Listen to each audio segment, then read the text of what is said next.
Hi అండి. Welcome to know your with vlogs. So, ఇదొచ్చేసి ఈరోజు రెసిపీ వచ్చేసి పచ్చి కొబ్బరి హల్వా అండి. సో, పిల్లలు కూడా చాలా టేస్టీగా, ఈజీగా తినేస్తారు. మనం కూడా ఈజీగా 10 మినిట్స్‌లో ప్రిపేర్ చేయొచ్చు. సో, కావాల్సినవేంటంటే పచ్చి కొబ్బరిని ముక్కలుగా కట్ చేసేసి మిక్సీలో వేసేసుకోవాలండి. మిక్సీలో బరకగా మాత్రమే పేస్ట్ చేసేసుకోవాలి. ఎందుకంటే మనకి స్వీట్ ప్రిపేర్ అయిన తర్వాత అది నోటికి తగులుతుంటేనే చాలా టేస్టీగా అనిపిస్తుంది. సో, ఒక చిన్న బౌలుడైతే బెల్లం పౌడర్ తీసుకున్నాను. సో, మీరు బెల్లం కూడా తీసేసుకోవచ్చు.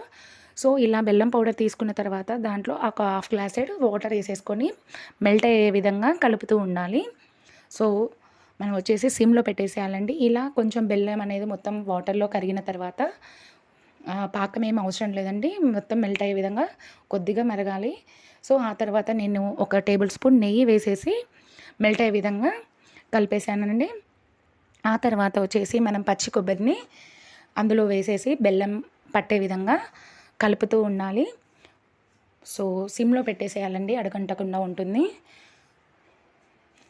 సో, ఈ పచ్చి కొబ్బరి హల్వా అనేది చాలా మంచి ఫైబర్ ప్రోటీన్ అండి. పిల్లలకి కూడా చాలా మంచి బలం అండి. సో, మీరు ఇలా కొబ్బరి లడ్డూలే కాకుండా ఇలా హల్వా కూడా చేసి వేయొచ్చు. సో, చాలా టేస్టీగా ఉంటుందండి. సో, చూడండి, అలా బెల్లం ఫ్లేవర్ అనేది కొబ్బరికి పట్టేంత విధంగా మెల్ట్ అయ్యే విధంగా కలుపుతూనే ఉండాలి. సో, అప్పుడు పచ్చి కొబ్బరి అనేది మొత్తం దగ్గరికొచ్చేస్తుందండి ముద్దలాగా. ఆ తర్వాత వచ్చేసి ఒక హాఫ్ గ్లాసెడ్ పాలు పోసేసుకొని కలిపేసేయాలండి. సో, పాలు పోస్తే కూడా మనకి ఫ్లేవర్ అనేది చాలా బాగుంటుంది హల్వా అనేది. సో, ఆ తర్వాత చిన్న బాండీలో నెయ్యి వేసేసుకొని డ్రై ఫ్రూట్స్‌ని రోస్ట్ చేసేసి పెట్టుకోవాలండి హల్వాకి గార్నిష్ కోసం.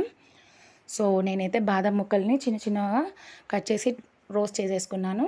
సో, ఇలా పాలు మెల్ట్ అయిన తర్వాత ఇలాచీ పౌడర్ వచ్చేసి వేసేసి కలిపేసానండి. సో, ఆ తర్వాత ఇంతే అండి. బౌల్‌లోకి సర్వింగ్ చేసేసుకొని డ్రై ఫ్రూట్స్‌ని గార్నిష్ చేసేసుకుంటే అంతే అండి, పచ్చి కొబ్బరి హల్వా రెడీ. సో, పిల్లలకి కూడా చాలా చాలా టేస్టీగా తినేస్తారు. మీరు ఒక్కసారి తింటే మళ్ళీ అసలు వదలరండి. మీకు చూడండి ఎంత కలర్‌ఫుల్‌గా ఉంది. చూస్తూనే నోరూరుతుంది. మీరు ట్రై చేయండి ప్లీజ్.